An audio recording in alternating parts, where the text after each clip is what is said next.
नमस्कार। तो मैं अब इसके अगले वीडियो पे आता हूँ जो न्यू एजुकेशन पॉलिसी के बारे में था। तो इसमें कुछ पॉजिटिव पॉइंट्स हैं, चलिए मैं इसके ऊपर चर्चा कर लूँ, क्योंकि कोई भी एजुकेशन पॉलिसी जो होगा उसमें जो सबसे बड़ा जो चीज़ है, अगर आप इतना बड़ा सुधार इसकी बात कर रहे हैं तो इसमें भाई खर्च और बिना बजट के तो हो नहीं सकता। तो सबसे बड़ा जो चेंज है वो हमारे जीडीपी का है, यानी जो भारत की कुल जीडीपी है जिसका अभी जो है वो लगभग 4.3% भारत का जीडीपी इसमें शिक्षा पे जा रहा था। हालांकि हमारी जानकारी के अनुसार पहले वो लगातार 2014 में ये फिगर थी 4.3, जो उसके बाद से लगातार ये घटते हुए अभी इस समय 3.4 रह गई है जो भारत शिक्षा में खर्च है, यानी इसमें लगातार कमी आती जा रही थी। इसके लिए कमिटमेंट है कि ये भारत की कुल जीडीपी का 6% यानी लगभग 2 गुना खर्च किया जाएगा। तो अगर किसी चीज़ में भाई जितना गुड़ डालेंगे उतना मीठा होगा, ये तो गांव में बड़ी मशहूर कहावत है।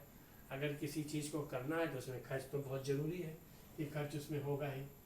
दूसरी एक चीज़ ये थी कि जो स्कूल की फीस है इस पर एक तरह की कैपिंग लगाने के बारे में इसमें लिखा हुआ है। अभी तक क्या है कि कहीं पर स्कूल है, मिड डे मील है, ये है, वहाँ निःशुल्क है बिल्कुल, और कुछ मिड डे मील मिलता है। कहीं पे 2 सरकारी स्कूल जहाँ मैं भी पढ़ाई करता था वहाँ पे 3 पैसा फीस हुआ करता था, और उस समय भी कई ऐसे स्कूल थे जहाँ पे 100 रुपये फीस हुआ करते थे। अभी भी जो छोटी क्लास में जो पढ़ाई है वो बहुत महंगी है, इंटर तक की पढ़ाई यहाँ पे स्कूल बहुत ज़्यादा हैं, और कई ऐसे स्कूल हैं जिनकी फ़ीस 1 लाख से 2 लाख के बीच में होती हैं, काफ़ी ज़्यादा फीस हैं। तो लेकिन सरकार अभी क्या करने जानती है, अभी आप जानते हैं तमाम ऐसी चीज़ें जो आप लेने जाते हैं बाज़ार से उन पर एक MRP लिखा होता है, मैक्सिमम रिटेल प्राइस, यानी उससे ज़्यादा पैसा आप नहीं ले सकते। तो यहाँ सरकार क्या करने जा रही, कि जो स्कूल फीस है उस पर एक कैपिंग लगाएगी कि जो स्कूल है उनका ग्रेड निर्धारित हो जाएगा, भाई इस ग्रेड का आप स्कूल हैं और इसमें आप इससे ज़्यादा नहीं ले पाएंगे। तो ये एक तरीके की व्यवस्था होगी जिससे जो स्कूलों की जो मनमानी है या जो अलग अलग जिस तरह का शिकायतें मिलती हैं उस पर थोड़ा कंट्रोल होगा कि स्कूलों की फीस। तीसरा क्या इम्पोर्टेंट चीज़ है, वोकेशनल ट्रेनिंग।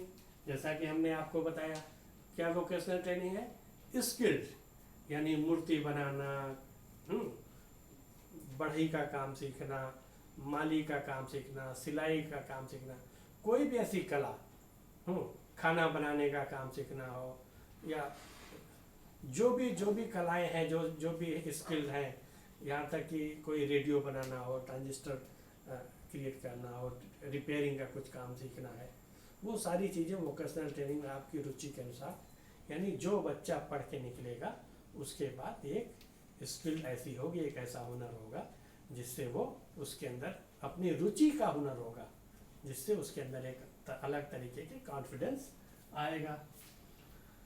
तीसरा क्या चीज़ है, ये बहुत ही मज़ेदार जो चीज़ है, रिजल्ट जो मार्क्स है, ये कैसे, ये पूरे मार्किंग सिस्टम को बदलने वाला है। मैं कह रहा हूँ कि एकदम रिवोल्यूशनरी सोच है, बिल्कुल क्रांतिकारी है, इस तरह से कभी सोचा नहीं गया।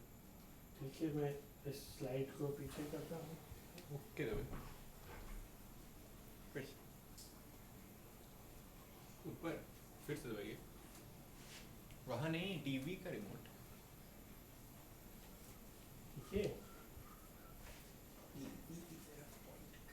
अच्छा ठीक है, कट के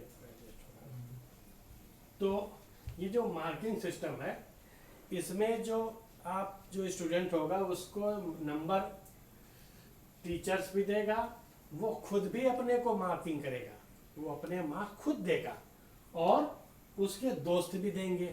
इसका क्या मतलब हुआ, देखिए पहली चीज़ तो ये है कि छात्र, देखिए जब भी आप कोई गलत काम करते हैं आपको ही पता होता है कि हमने भाई ये काम हमने ठीक नहीं किया। अगर आप नहीं पढ़ते हैं, कोई भी बच्चा ऐसा नहीं वो सब पढ़े बिना और सोचे कि नहीं मैं तो बहुत पढ़ रहा हूँ, तो बच्चे को सबसे पहले सेल्फ असेसमेंट, वो अपने आप को खुद कितना मार्क्स दे रहा है, ये एक इम्पॉर्टेंट पॉइंट है। दूसरी चीज़ क्या है, उस बच्चे को क्लास के बाकी सारे स्टूडेंट भी उसको मार्किंग करेंगे, सारे स्टूडेंट उसको मार्किंग करेंगे, उसका भी एवरेज निकलेगा। इससे क्या फ़र्क आएगा, इससे फ़र्क ये आएगा कि बच्चा बचपन से ही वो जानेगा कि हमको सामाजिक होना है, सोशल होना है, हमारी वैल्यूएशन, हमारा समाज या जो उस समय उनके जो दोस्त हैं वो भी हमको वैल्यूएट करने वाले हैं, उनसे भी हमको नंबर मिलना है। अभी कैसे वो अपने टीचर्स के दबाव की बात मानते हैं, उनका आदर करते हैं, और शिक्षक भी उनको मार्किंग करेगा। तो ये जो एक चीज़ है कि जो रिजल्ट बच्चे का जो बनेगा वो उसके जो टीचर तो नंबर देगा ही, वो खुद भी नंबर देगा और उसके जो दोस्त हैं वो भी नंबर देंगे। अब वो अगर किसी से लड़ाई झगड़ा कर रहा, मार पिटा या बहुत गाली गलौज करेंगे, बड़ा तूफानी लड़का, इसका मतलब क्लास के बच्चे उसके नंबर कम करेंगे। इससे क्या होगा भाई, वो फिर तो उसका रिजल्ट खराब होगा। इसका मतलब वो अच्छा इंसान बनेगा। अच्छा, तो ये बड़ी वैज्ञानिक तरीके से सोचा गया है कि चलिए ये होगा, रिजल्ट इस तरह से बनेगा। उसका सोशल बिहेवियर क्या है, वो खुद अपनी नज़र में क्या है, और पढ़ाई में क्या है। पढ़ाई तो टीचर देख रहा है, अपनी नज़र में वो क्या है आपको नहीं मालूम, वो तो अपने आप को आपने देखा ना, अभी शाहरुख खान साहब थे, उनका मैं इंटरव्यू पढ़ रहा था, हंसराज कॉलेज में थे, लेकिन अब हंसराज कॉलेज में एज ए स्टूडेंट वो क्या परफॉर्म कर रहे थे, लेकिन फिल्मों में क्या परफॉर्म कर रहे हैं, वो अपनी नज़र में तो बहुत अच्छे थे। तो जो ऐसी जो चीज़ें हैं जिसको हम नहीं जानते, टीचर नहीं जानते हैं, उसको वो बच्चा जानता है कि वो असली में क्या है। तो इसलिए उसका सेल्फ असेसमेंट भी इम्पोर्टेंट है, उसका दोस्तों के द्वारा जो सामाजिक बिहेवियर है इस पर भी बहुत इम्पोर्टेंट है।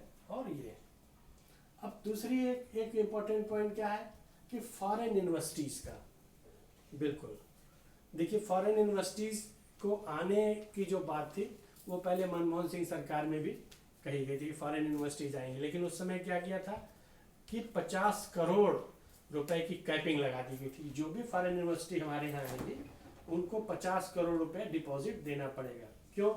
क्योंकि तमाम फॉरेन यूनिवर्सिटीज़ हैं और उनमें से कुछ नोन है, कुछ अननोन है, और वो आएंगी यहाँ कैंपस खोले, आपके मोटे मोटे फीस ले करके और रफू चक्कर हो जाएंगे, कहाँ आप खोजते फिरेंगे।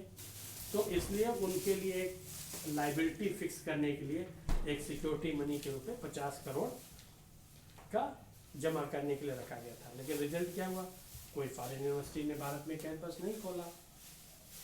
अभी सरकार ने क्या किया, अभी सरकार ने इस 50 करोड़ की जो शर्त थी उसको हटा दिया। तो इसको हटा दिया, इसका मतलब फिर तो बहुत सारी आ जाएंगी, नहीं, उसके अलावा एक नई शर्त को जोड़ा। उन्होंने कहा कि जो वर्ल्ड की 100 जो टॉप यूनिवर्सिटीज़ हैं उनको हम जगह दे रहे हैं। ये नहीं कि कोई छोटे मोटे देशों के, कोई पिछड़े देशों के, उदाहरण तौर से इस्लामाबाद यूनिवर्सिटी आ गई या कोई और यूनिवर्सिटी आ गई है ना, कोई किसी और ऐसे बहुत पिछड़ी यूनिवर्सिटीज़ आ गई, तो उनके नहीं, जो वर्ल्ड रैंकिंग में जो टॉप 100 यूनिवर्सिटीज़ हैं उनके लिए मौका है कि हाँ वो आएँ। उससे क्या फ़र्क आएगा, एक तो फॉरेन यूनिवर्सिटी आएंगी तो उनकी जो वर्किंग जो हमारे लोग देखेंगे, हमारे टीचर जो अच्छे टीचर्स हैं वो वहाँ पे जाएंगे, उनमें सुधार आएगा, शिक्षा में सुधार आएगा, उनके साथ कंपटीशन में आएगा। अभी हम सभी जानते हैं कि जो दुनिया में जो टॉप यूनिवर्सिटीज़ की जो रैंकिंग, उसमें भारत की कोई यूनिवर्सिटी नहीं आती है। बिल्कुल आना चाहिए। 70 साल हो गए हम लोगों को, शिक्षा में नई क्रांति कर रहे हैं, नया हमारे इंजीनियर्स, हमारे डॉक्टर पूरी दुनिया भर में हैं, लेकिन टॉप यूनिवर्सिटीज़ हमारे पास अभी भी नहीं। हमारे बच्चे बहुत मेहनती हैं, हमारे टीचर्स बहुत मेहनत कर रहे हैं, लेकिन जो यूनिवर्सिटीज़ का जो वर्किंग सिस्टम है, जिस तरह की ऑटोनॉमी है, जिस तरह की इंफ्रास्ट्रक्चर है, उसमें तो दिक्कत है ही है। तो अभी जब टॉप हमारी फॉरेन यूनिवर्सिटी आएंगी तो मुझे लग रहा है इन चीज़ों में सुधार होगा। दूसरा एक चीज़ क्या है कि कुछ डिपार्टमेंट बनेंगे, ऐसे डिपार्टमेंट होंगे जो टीचर्स की ट्रेनिंग पे ध्यान रखेंगे, यानी ये जो नई एजुकेशन पॉलिसी है इसके बारे में उनसे टीचर्स को ट्रेनिंग कराई जाएगी। तो अभी जो हमारी जानकारी है कि अभी सरकार ने जून में ही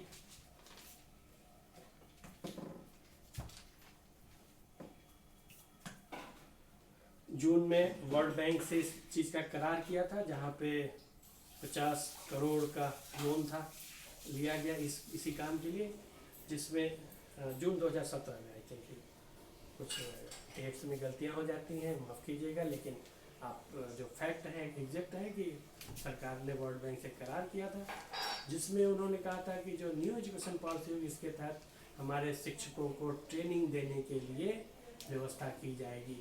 तो ये जो नई एजुकेशन पॉलिसी है इसमें हम लोगों को ट्रेनिंग करने के लिए सरकार इसकी व्यवस्था कर रही, अच्छे ट्रेनिंग।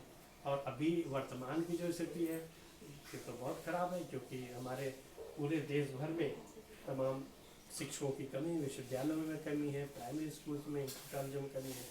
तो ये जो तमाम कमियां हैं और जो इस एजुकेशन पॉलिसी में कुछ जो नेगेटिव बातें हैं उसके बारे में हम एक अलग से वीडियो बना देंगे। आज अभी जो हमारी उद्देश्य था इस न्यू एजुकेशन पॉलिसी के बारे में जो कुछ अच्छाइयाँ थी उसको मैं आपके सामने रखूं।